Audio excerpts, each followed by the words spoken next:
thought that I would read one of my absolute favorite books to you called Giraffes Can't Dance by Giles Andre and Guy Parker Reese. I thought that you could listen to it while you eat your yummy snacks. So here goes. Giraffes Can't Dance. And I love all the pictures in it. They have some really cool pictures with some really awesome animals in it. Gerald, this is Gerald, was a tall giraffe whose neck was long and slim, but his knees were awfully crooked and his legs were rather thin. He's very tall. Look at his legs. He was very good at standing still and munching shoots off trees. Oh, he's eating just like you guys might be right now. But when he tried to run around, he buckled at the knees. Oh no! Humph! Right on the ground. Doesn't look like that felt good. Now every year in Africa, they hold the jungle dance, where every single animal turns up to skip and prance. And this year when the day arrived, poor Gerald felt so sad, because when it came to dancing, he was really very bad. Oh, look at him. He's not feeling very happy right now. He's at the jungle dance. Look at all the animals. What animals do you see?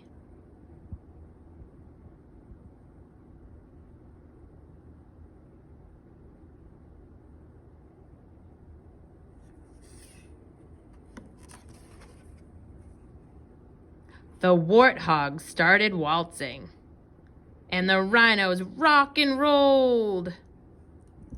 The lions danced a tango that was elegant and bold.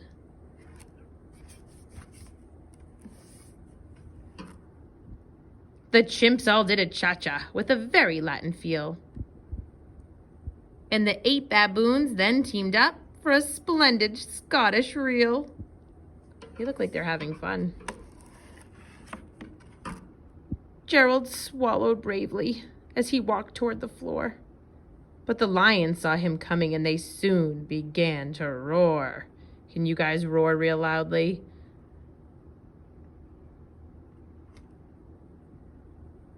Hey, look at clumsy Gerald, the animals all sneered.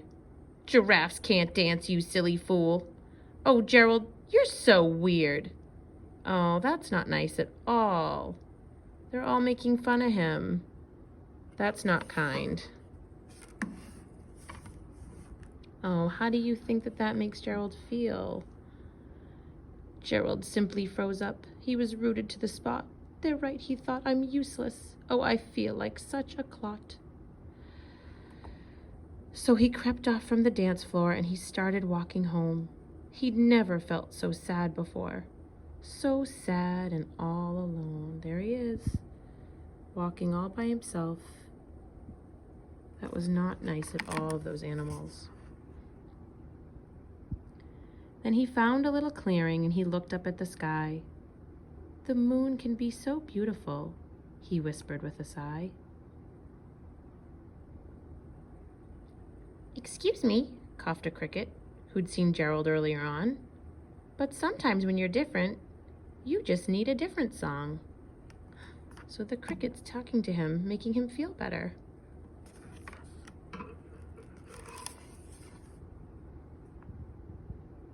Listen to the swaying grass and listen to the trees. To me, the sweetest music is those branches in the breeze. So imagine that the lovely moon is playing just for you. Everything makes music if you really want it to. Oh, listen, look at that. Gerald's listening with his ears, closing his eyes and taking it all in. Everything makes music if you really want it to. With that, the cricket smiled and picked up his violin. Then Gerald felt his body do the most amazing thing.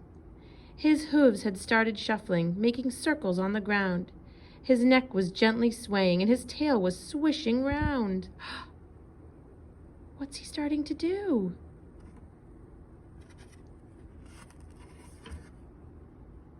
He threw his legs out sideways and he swung them everywhere. Then he did a backward somersault and leapt up in the air. Oh my goodness! How was he feeling? Gerald felt so wonderful. His mouth was open wide. I am dancing. Yes, I am dancing. I am dancing, Gerald cried. Then one by one each animal who'd been there at the dance arrived while Gerald boogied on and watched him quite entranced.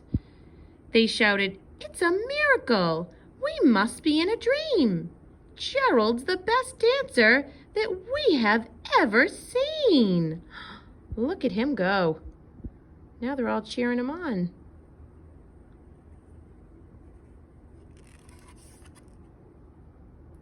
How did you learn to dance like that? Please, Gerald, tell us how. But Gerald simply twirled around and finished with a bow. Then he raised his head and looked up at the moon and stars above. We all can dance, he said, when we find music that we love. How do you like to dance?